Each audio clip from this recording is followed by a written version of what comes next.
Okay, so for this last part of this module, we're going to talk about having the conversation. And by that I mean having the conversation with someone who has hurt somebody else.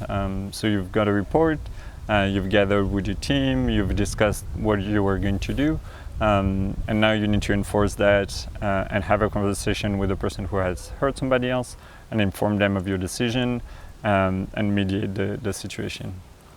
So there's three different conversations we're going to talk about. The first one is if you catch something in the instant.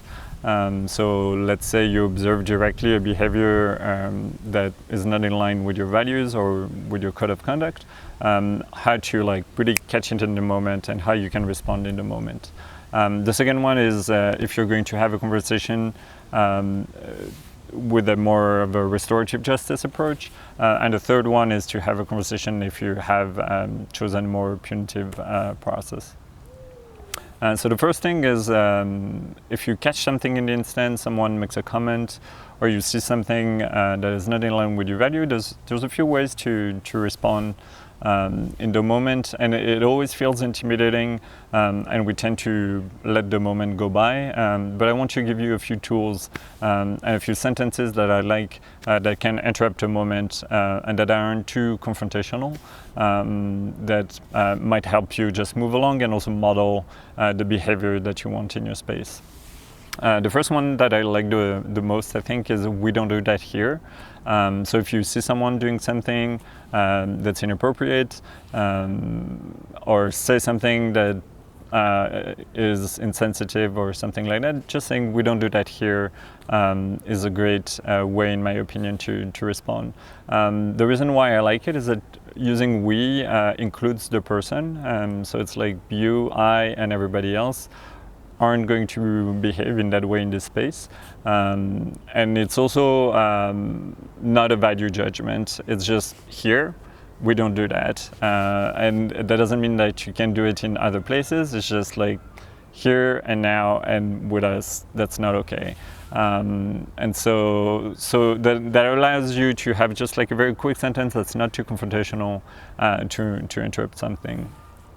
Something else that I think is effective is to tell someone, and I think it's especially useful in improv, is to tell someone, I don't find that funny, and tell them on a seriously, because sometimes people will make joke at the expense of a group that you want to include and that you want to keep safe.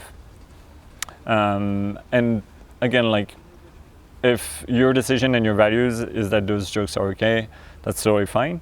But if you actually don't find them funny, and if that's something that's against your values and your space, just saying I don't find that funny is a way to kind of interrupt the behavior.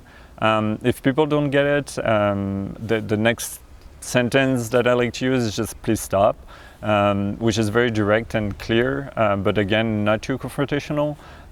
It's just again, asking someone to interrupt the behavior that they're having.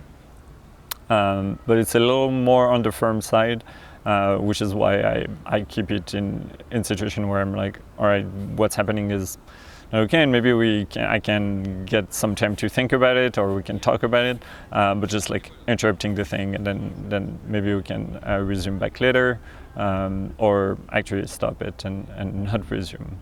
The last thing that I like, which is a little indirect and hard to catch, but that I enjoy, is if you sense that a conversation is going into a weird direction, people are starting to make generalization about migrants or people with autism or women or something like that, you can say a sentence of oh, there's a lot of people I love who are XXX, so there's a lot of people who I love who are trans, so please be mindful in what you're about to say, that there are a lot of people who are dear to my heart that belong to that category.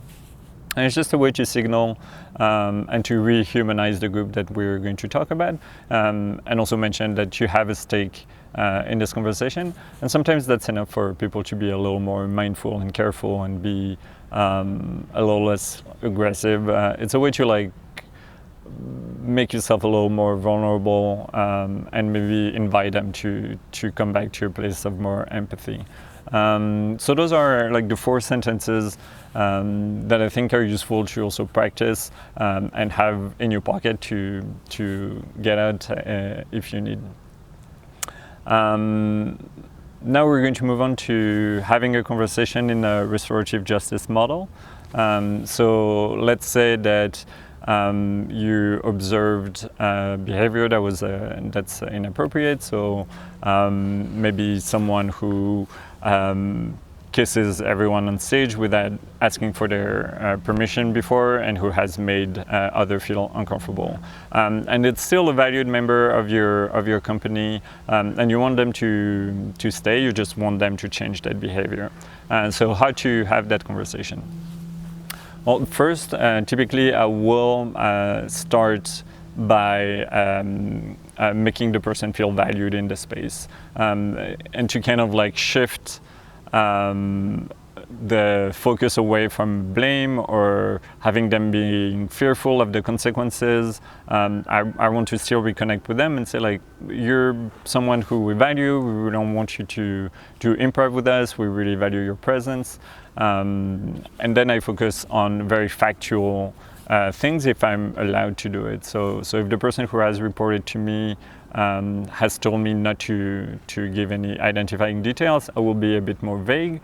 But if I have the permission to share some details, I try to be as factual as possible by saying, like, oh, you did, like, you kissed this person during that scene last Tuesday, for example, and you made them feel uncomfortable because you didn't ask. So trying to be really as factual as possible about what happened, and how the other person, how that made the other person feel. And then after just sharing that, I will oftentimes let the person respond, but also give them, like, grant them the benefit of the doubt by saying, I'm sure you didn't mean it, and I'm sure you actually don't want them to feel uncomfortable, but that's just what happened. How was it for you? Like, what was your experience of that moment? And then I let them share their experience and their feelings about the situation.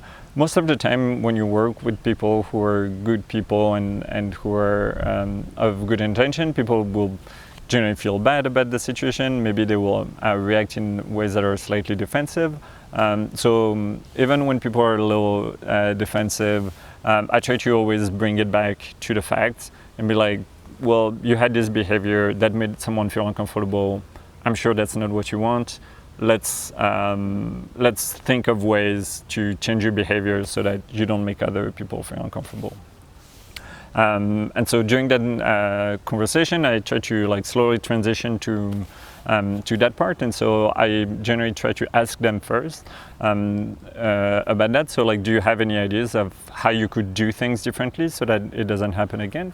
And I try to let them come up with some ways that they could change their behavior. Because I think if they come up with it, then they're a lot more likely to actually take that behavior on and be convinced that it's a good thing, because it will be more in line with their authentic self.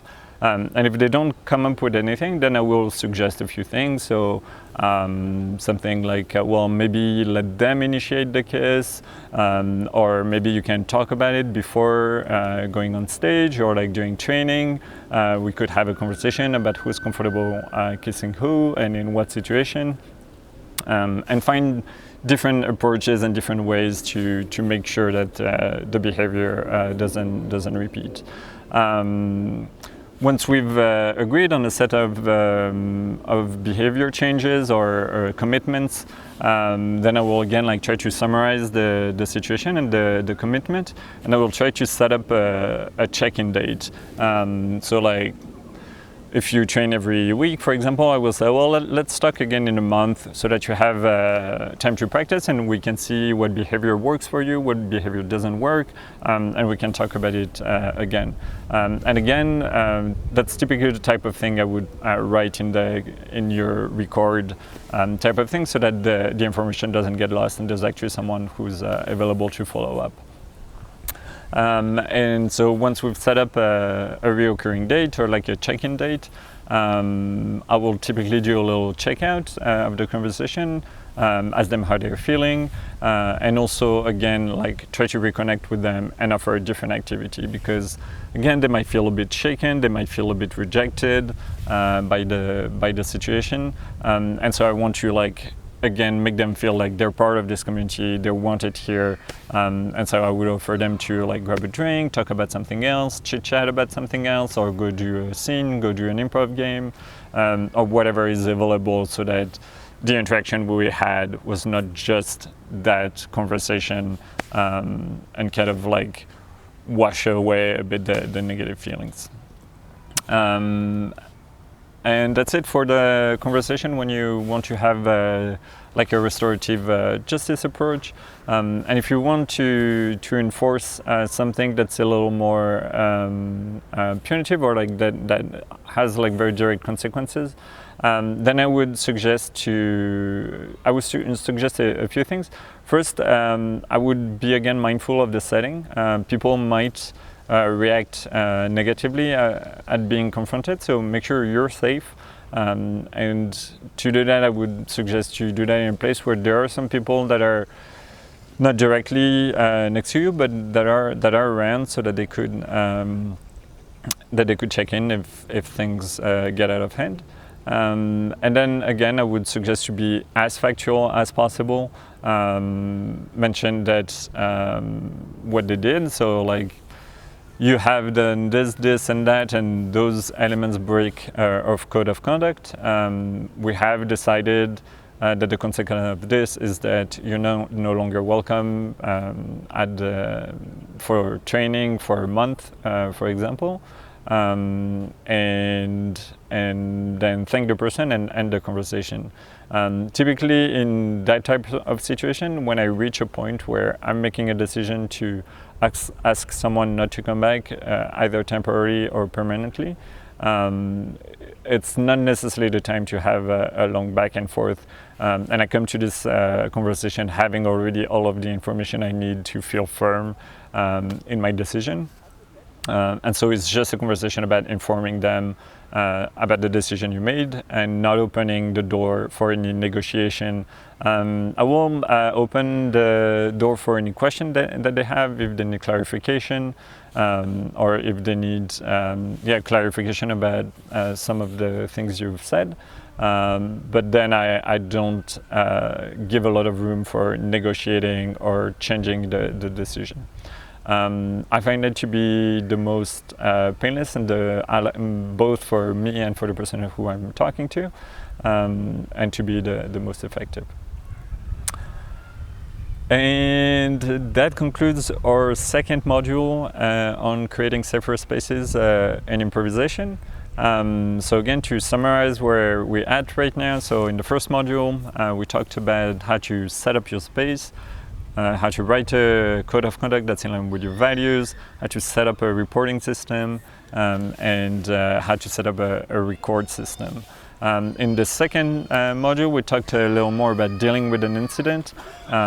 So we talked about how to respond to a report, how to make a decision about what you're going to do about the report, and then having the hard conversation following that decision up.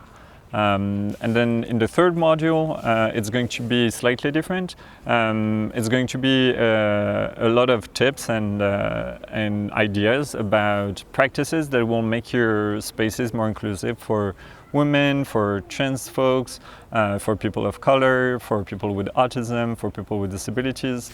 And I'm going to try to interview a bunch of performers and improvisers who are part of those communities to kind of give you ideas about how to make your space feel more inclusive and safer for those groups.